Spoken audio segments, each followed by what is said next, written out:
आज के इस वीडियो में हम महाराणा प्रताप के शासनकाल का अध्ययन करेंगे।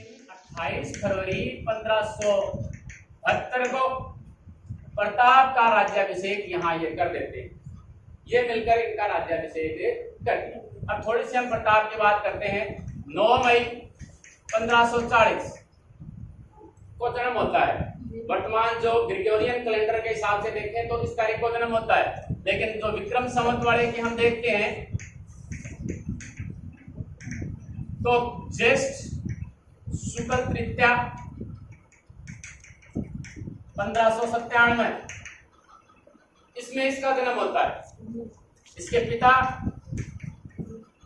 कौन थे? उदय सिंह। और इसकी मां कौन थी? जनताबाई या जयंत कंवर, जो भी आप कहें इसको कह सकते हैं।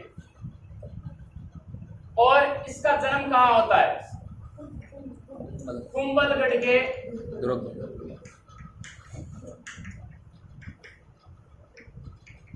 बादल महल में। जिस प्रकार वो कुंभ है वो कटारगढ़ में रहता था और कटारगढ़ से देखता था वो, यानी बहुत ऊंचा था वो, इसलिए कटारगढ़ को मेवाड़ की आंख भी कहा जाता है, क्योंकि बढ़िया तरीके से अपनी आंखों से देख सकता था। तो बादल महल में इसका जन्म हो जाता है। राज्याभिषेक इसका हो गया। अब राज्याभिषेक के बाद में मेवाड़ की स्थिति है वो बहुत ही खराब रहती है।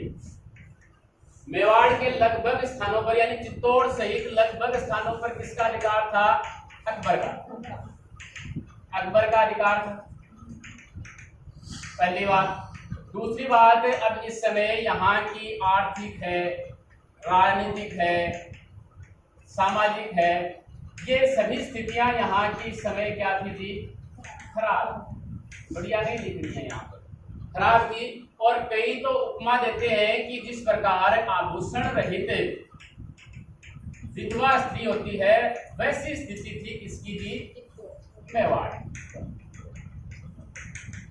जब ये शासक बनते हैं 1572 में महाराणा प्रताप की कोई श्रृंगार वगैरह या कुछ रहा ही नहीं, क्योंकि इनके पास तो हर चीज की कमी है, तो इतनी भी उपमा दे दी। अब देखो, लगातार इन युद्धों से, मुगलों के लगातार आक्रमण से मेवाड़ की स्थिति और सामंतों की स्थिति भी खराब हो गई। वो अब युद्ध नहीं लड़ना चाहते। तो महाराणा प्रताप ने कहा इनसे कि जब तक मैं मेवाड़ राज्य को प्राप्त नहीं कर लूंगा मैं राजमहल में नहीं रहूंगा।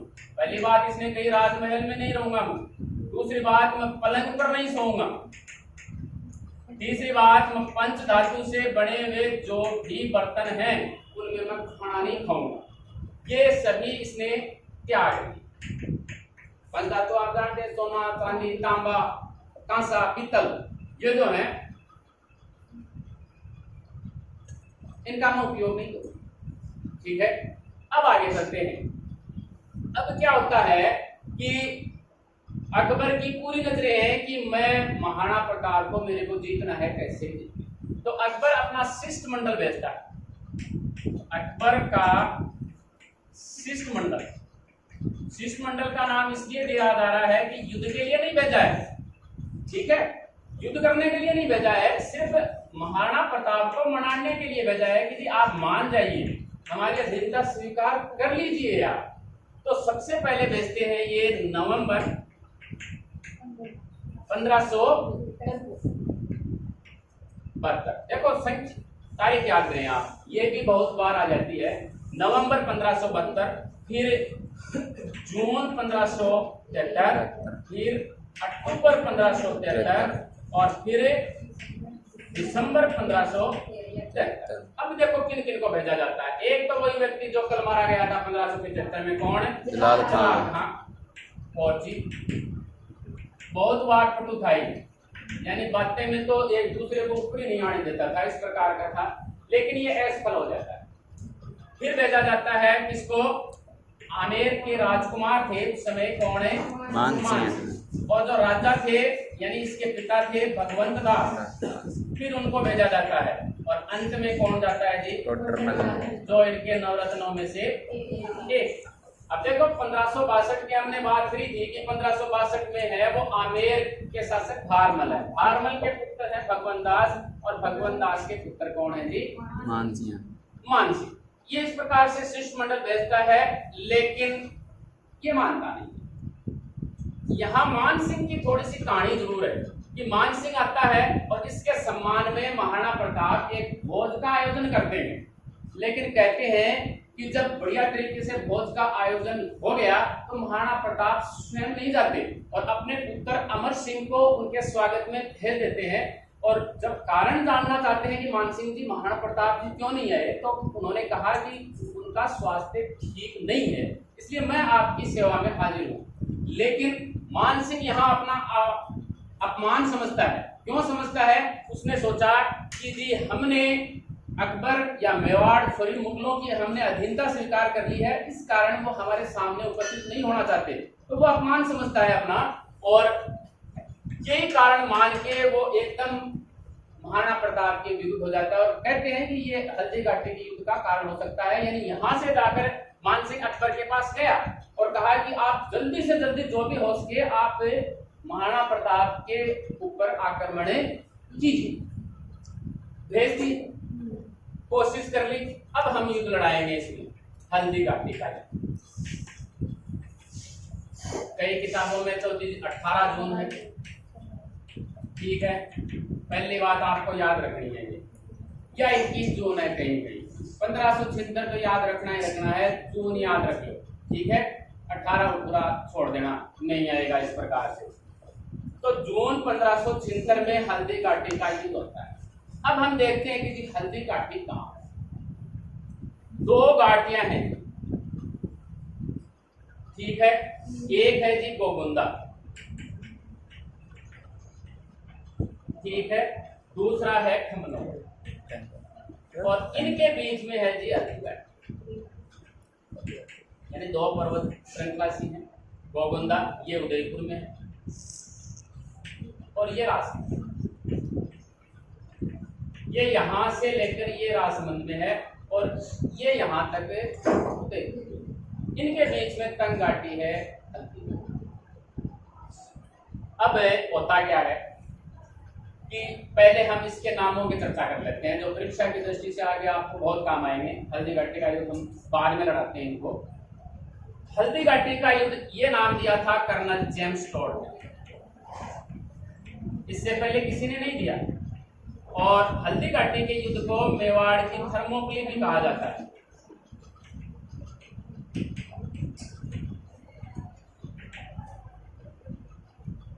ये भी जेम्स टॉड ने कहा। अगला है गोगुंदा का युद्ध, और फिर कहा गया इसे खमनोर का युद्ध। बहुत इंपॉर्टेंट चीजें हैं ये सभी, ये चारों नाम बहुत इंपॉर्टेंट है। गोगुंदा का युद्ध कहा इसे बदायूं, जो कि महाराणा प्रताप के विरुद्ध जो ये युद्ध लड़ रहे थे हल्दी घाटी का, उसका आंखों देखा हाल जो व्यक्ति कह रहा था वो था बदायूं। और इसकी पुस्तक थी एक मुंता मुंतवारी। उस पुस्तक में इसने इस युद्ध का वर्णन किया है। बदायूं ने इसे गोगुंदा का युद्ध कहा है और ये कहा है इसके जो दरबारी कवि थे, नवरत्न थे अकबर के, कौन है? अब्दुल फजल। इसने इसे खमनोर का युद्ध कहा है। कहाँ है ये स्थिति आपको मैंने बता दी। अब थोड़ी सी चर्चा और कर लेते हैं इसके बारे में, थर्मोपिली के बारे में चर्चा करेंगे अपन कि एक व्यक्ति है यहाँ पर ग्वालियर के राम साहब को, जिसने इसके शासक बनने में मदद करी है। राम साहब कहते हैं कि जी हम अकबर को समतल मैदान में नहीं हरा पाएंगे। बूढ़े बुजुर्ग हैं इसके साथ में, जो बूढ़े बुजुर्ग हैं उन्होंने भी ये कहा है कि हम समतल मैदान में उसका मुकाबला नहीं कर सकते, इसलिए हम इसे पर्वतों में हराएंगे, यानी पहाड़ों में हम युद्ध लेके जाएंगे। लेकिन जो युवा वर्ग है इसके साथ था, उन्होंने कहा कि कहाँ पर्वतों में मैदानों में लड़ेंगे और हराएंगे इनको। अब हम बात करते हैं थर्मोपिली की। थर्मोपिली की अगर हम देखते हैं थोड़ा सा विश्व का मानचित्र, देखो मैं पढ़ाता हूँ।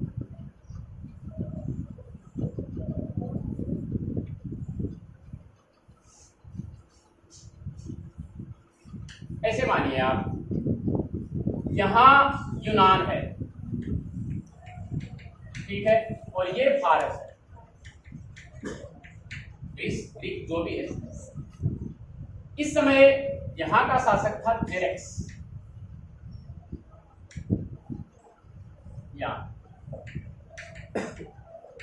और यहाँ का था लियोनिडास। अब थर्मोपली कहने का मतलब जेम्स टोड का ये है कि जो कारण हल्दी घाटी युद्ध के लिए जिम्मेदार थे वो सेम टू सेम कहानी इसके लिए थी थर्मोपली के युद्ध के लिए, क्योंकि फारस के राजा के पास बहुत सारा क्षेत्र था, वैसे ही अकबर के पास भी बहुत सारा क्षेत्र था। ये सीमित क्षेत्र में थे, लेकिन लियोनिडास अपनी स्वतंत्रता को ज्यादा महत्व देता है, जैसे कि महाराणा प्रताप ने भी महत्व दिया है। तो यही यहाँ पर भी एक तंग घाटी में युद्ध किया जाता है, इसलिए इसको क्या कहा गया जी, थर्मोपली का युद्ध कहा है। तो ये है इसके बारे में। अब हम इनको युद्ध लड़ाते हैं, ये आपने देख लिया। अब युद्ध की शुरुआत देखो पहले हाथियों से होती है। अब हम हाथियों की बात करें, देखो एक तरफ है प्रतापगढ़ और दूसरी तरफ है जी अकबरगढ़। यहां इसके पास हाथी था लूणा, राम प्रसाद, इसके पास था गजमुक्ता या गजमुख, गजराज, और इसका मानसिंह का एक हाथी था मर्दा। पहले ये हाथियों में लड़ाई करते हैं, लूणा चलता है गजमुक्ता से मुकाबला करता है, ठीक है। अब गजमुक्ता से इसने मुकाबला किया तो गजमुक्ता घायल हो जाता है, इधर से एक तीर आया लूणा के लग गया, लूणा के महावत के, तो ये पीछे हट जाता है। फिर राम प्रसाद को मैदान में उतारा महाराणा प्रताप ने, और राम प्रसाद को कैद कर लेते हैं, और फिर अकबर इसका नाम बदल देता है, पीर प्रसाद कर लेता है। ये कहानी खत्म हो गई। यानी इनको युद्ध के लिए तैयार किया जाता था इस प्रकार से कि आगे इनके पर्चे वगैरह सून सांड में कहीं भी लगा देते थे, और जब ये भागते थे तो आगे वाले तो मरेंगे ना फिर उनके चक्कर में आगे, तो इस प्रकार से युद्ध के लिए तैयार किया गया था, लेकिन इनको पकड़ लिया जाता है। पहले कहानी खत्म हो गई। फिर दूसरी, इस घाटी में ये युद्ध नहीं लड़ते, पहाड़ों पर युद्ध लड़ते हैं पहले मोर्चे के अंदर, और पहाड़ों में जब ये युद्ध लड़ते हैं तो उसमें महाराणा प्रताप के जो वीर राजपूत सैनिक हैं बहुत दृढ़ता के साथ मुकाबला करते हैं और इनको यहाँ पर भगा देते हैं। यानी यहाँ एक भीड़ की तरह ये भाग निकलते हैं, कहते हैं कि बदायूं ने ये कहा है कि मैं भी जान बचाकर भाग गया। अब उत्साह में आ जाते हैं ये महाराणा प्रताप के जो सैनिक हैं वो उत्साह में आ जाते हैं और ऊपर से नीचे आ जाते हैं। रसकलाई नामक स्थान पर जो है वहां पर ये आ जाते हैं और यहाँ आकर इनकी स्थिति खराब हो जाती है। अब इससे पहले हम चलते हैं कि किस प्रकार से अकबर ने अपने युद्ध की स्थिति का निर्माण किया था। देखो कैसे क्या है कि मार्च 1576 में अकबर आ गया अजमेर, ठीक है, और अप्रैल में ये सेनापति बनाने का निर्णय लेता है किसको, मानसिंह को जी की। अब मुगल सेना का सेनापति मानसिंह को सेनापति बना दिया और रवाना कर दिया इसे, और फिर मांडलगढ़ में ये निकल जाते हैं। देखो याद आपको ऐसे रखना है, नाम मानसिंह है, मैं लगातार मैं आएंगे यहाँ पर। मांडलगढ़ में ये 2 महीने रहता है और वहां पर अपने सैन्य शक्ति में ये वृद्धि करता है। निकल गया ये इधर से, सैन्य शक्ति में इसने वृद्धि कर ली।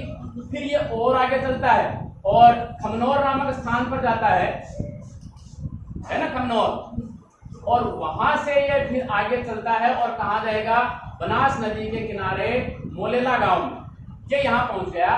और जो प्रताप है इधर से वो कहाँ पहुंच जाता है, इससे 6 मील दूर लोसिंग गांव में अपना डेरा डाल देता है, ठीक है।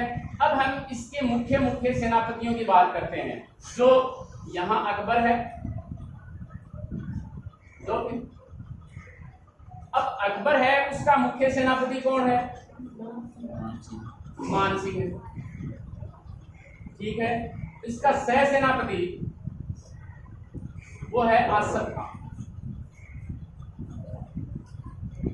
मानसिंह है, मैं से संबंधित और आपको नाम याद रखने हैं, जैसे माधो सिंह है। एक है मित्र खां, बहुत काम आएगा, इसको भी हम यूज में लेंगे। मुजाहिद बेग है, ये भी बहुत काम आएगा। एक है गाजी बख्श खां, एक है गयासुद्दीन, अब 2-3 हम वो व्यक्ति लेंगे जो कल थे। सैयद अहमद, सैयद आसिम, राजू, जगन्नाथ कछवाहा, ये इस प्रकार के व्यक्ति थे। अब इसमें देखो 2 चीजें हैं यहाँ पर, इसके भी देख लेते हैं अपन। इसका जो सेनापति था, एक तो था, देखो ये स्वयं तो था, और एक इसका मुस्लिम सेनापति था हकीम खान सुई। देखो ये मत समझना कि एक अकेला ये लड़ रहा था, लेकिन सेनापति एक ही था मुस्लिम, इसके परिवार के और सदस्य भी लड़ रहे थे, ठीक है। इसके साथ में थे पुरोहित जगन्नाथ, जगन्नाथ उधर भी है ना, ये ग्वालियर वाले हैं, राम साहब अपने पुत्रों के साथ, इनके पुत्र थे 3, उन तीनों के साथ में ये लड़ रहा था। केशवदास मेड़किया का पुत्र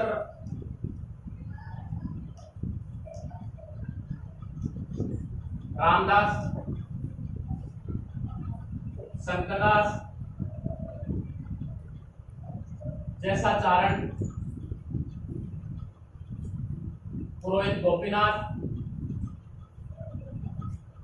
सलूंगर की बात अपन ने वहां भी करी थी ना।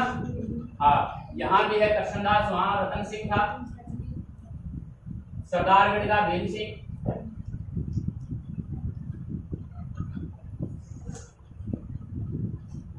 और बामासा वगैरह ये, ठीक है।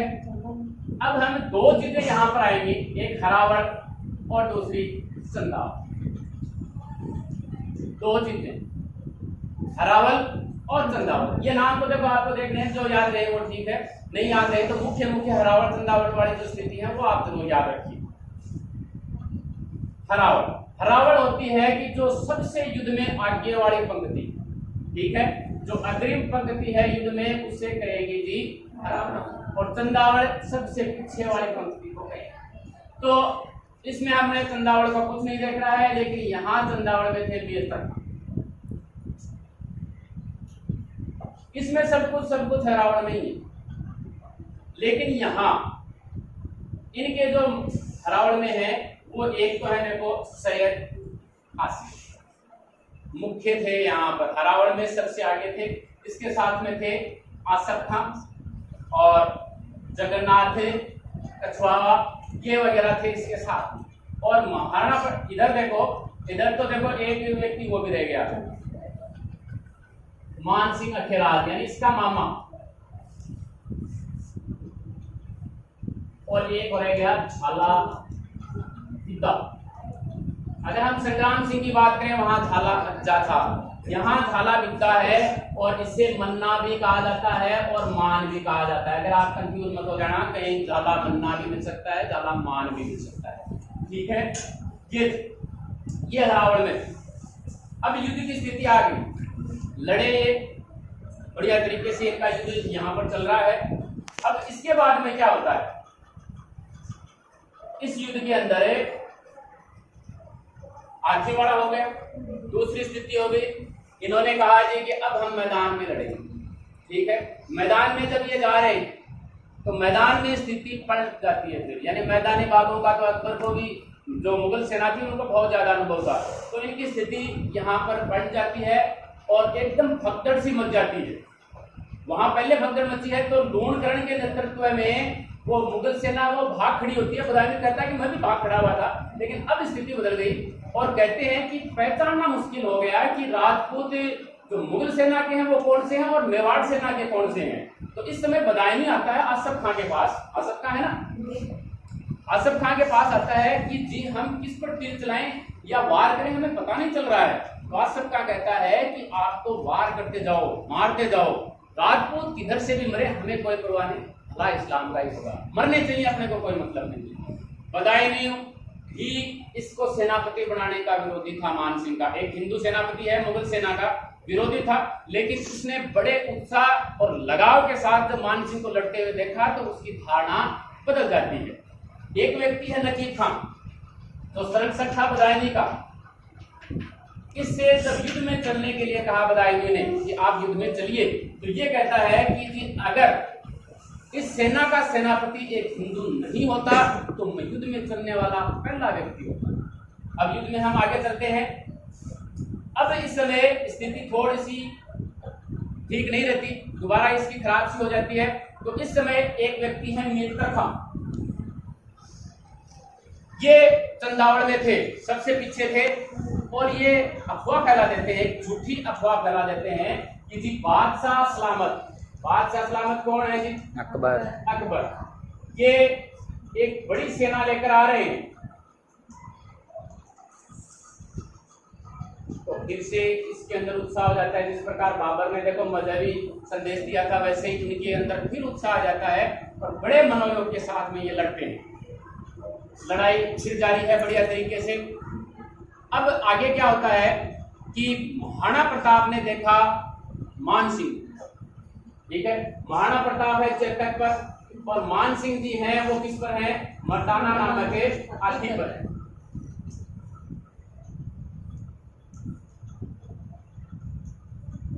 जी मान सिंह तो ऐसे ही खड़ा है, तो इसने क्या किया, अपने घोड़े की लगाम खींची और बड़े तेज वेग से जो मर्दाना हाथी है उसके ऊपर चढ़ाई कर दी। किसने? चेतक ने। जैसे ही चढ़ाई की और महाराणा प्रताप ने अपना भाला निकाला और बड़े वेग से उसने फेंका, लेकिन बीच में आ जाता है इसका महावत, यानी अपने स्वामी की रक्षा करने के लिए तो महावत को फेंकते हुए होदे में चला गया और वो होदे में छिप गया। मान सिंह दुबक के बैठ गया वहां पर और मान सिंह यहाँ पर बच जाता है। और जब वापस चेतक नीचे उतर रहा होता है तो जो घोड़े की जो हाथी का जो सूंड है वहां जो कटार लगी हुई थी उसके कारण उसके पैर हैं वो घायल हो जाते हैं। और जब पैर इसके घायल हो जाते हैं तो वापस यहाँ पर घायल ये भी है और घायले दोनों हैं, स्वामी और दास दोनों घायल हो जाते हैं। लेकिन फिर भी युद्ध लड़ते हैं कि जी एक व्यक्ति था बहलोल खां। घायल होने के बाद में भी महाराणा प्रताप ने कहते हैं कि इसके ऊपर इतनी तेज गति से आक्रमण किया कि एक ही बार से इसके शरीर को, घोड़े को और बहलोल खां को दो भागों में कर दिया। लेकिन इसी समय आते हैं झाला पिता। घायल इनको देखकर ये छत्तर धारण कर लेते हैं कि जी आप यहाँ से निकलिए, अगर आप ही नहीं रहेंगे तो हम किसके लिए युद्ध लड़ेंगे। तो झाला विद्या है वो इसके छत्तर धारण कर लेते हैं और जो महाराणा प्रताप है इस युद्ध को वापस इधर मोड़ देते हैं, पर्वतों की तरफ मोड़ देते हैं। ये यहाँ से निकल लेते हैं और देखते हैं जब ये निकलते हैं तो दो मुगल सैनिक भी इनको देख लेते हैं और इनका पीछा करते हैं। और ये बात इसके छोटे भाई शक्ति सिंह देख लेते हैं। कई जगह तो है कि शक्ति सिंह थे ही नहीं इस समय, अगर होते तो अब्दुल फजल है वो निश्चित रूप से या बदायूं इसका निश्चित रूप से वर्णन करते, लेकिन किसी में भी ऐसा नहीं है। लेकिन हम अपन जो अनुश्रुति पढ़ते आए हैं उसमें यह है कि शक्ति सिंह उनके पीछे जाते हैं और जो दो मुगल सैनिक हैं उन दोनों को वो मार गिराते हैं। उसमें भ्रातृत्व की भावना जाग उठती है और फिर अपने भाई के पैरों में पड़ के उनसे क्षमा मांगते हैं कि हमें माफ कर दीजिए। तो भाई है उसको माफ कर देता है और अपने घोड़े को, जो कि वहां पर इनका चेतक है, वो सुरक्षित धारण जाता है बलीचा नामक स्थान पर। बलीचा आपको याद रखना है चेतक की समाधि स्थल है, यानी जैसे ही एक नाले को पार कर रहे होते हैं बलीचा नामक स्थान पर, वहां ही चेतक का स्वर्गवास हो जाता है और वहां उसकी समाधि भी है। वह वैसे आपको याद रखना है, यहाँ इसकी बलीचा में है और उसकी बारडोली में होगी महाराणा प्रताप की, स्वामी और दास दोनों की। तो यहाँ से ये निकल लिए और पर्वतों में चले गए। कहते हैं कि यहाँ से ये गए थी कोल्यारी गांव में चले गए। ये सेना यहाँ है, यहाँ लड़ी उन्होंने, बड़ी बहादुरी से ये लड़ते हैं उसके बाद में भी, लेकिन जब स्वामी इनका नहीं रहता तो लास्ट में ये हार जाते हैं। लेकिन यहाँ हार जीत की अगर हम बात करें, जीते जरूर है, लेकिन मुख्य बात यह है कि अकबर ने इन्हें कहकर भेजा था कि आप प्रताप को मेरे पास लाइए जिंदा या मैं उसको देखना चाहता। लेकिन ये सब करने में असफल रहते हैं, न तो वो जिंदा उसको पकड़ के लाए और न वो उसको मार पाए, क्योंकि अकबर जो प्रताप है वो तो पहाड़ों में भाग गया। तो इसके कारण कहते हैं कि कुछ समय के लिए मान सिंह और आसफ खान के दरबार में आने पर इसने रोक लगा दीजिए जी, आप नाराज हो गए अकबर इनसे। महाराणा प्रताप की शौर्य गाथा के बाकी के भाग का अध्ययन हम अगले वीडियो में करेंगे।